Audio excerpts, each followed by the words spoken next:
আসসালামু আলাইকুম বন্ধুরা, সবাই কেমন আছেন? আজকে রেসিপি হচ্ছে কাঁঠালের ভর্তা, তারপরে হচ্ছে কাঁচামরিচ, রসুন, তারপর পেঁয়াজ, এগুলোকে পাটার মধ্যে পিষতেছি। এখন পাটার মধ্যে পিষে নিচ্ছি একটু একটু করে। তারপর কাঁচামরিচ, লবণ, পেঁয়াজ দিয়ে ভালো করে মাখতেছি।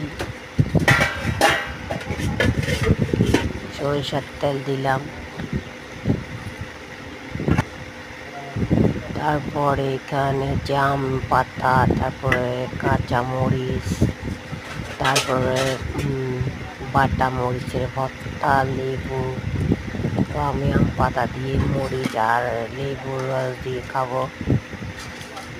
তো তো আমি বাটা মরিচ দিয়ে আম পাতাগুলো আর লেবুর রস দিয়ে খাবো এখন।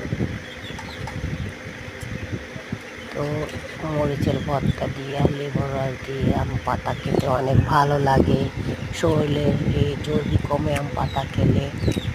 তারপরে এখানে হচ্ছে যে কাঁঠালের বিচির ভর্তা, লেবুর রস, সেগুলো দিয়ে খাবো। তো আমার কাছে অনেক ভালো লাগছে। এখন আলু ভর্তা নিলাম। ভালো লাগে লাইক করুন, শেয়ার করুন প্লিজ।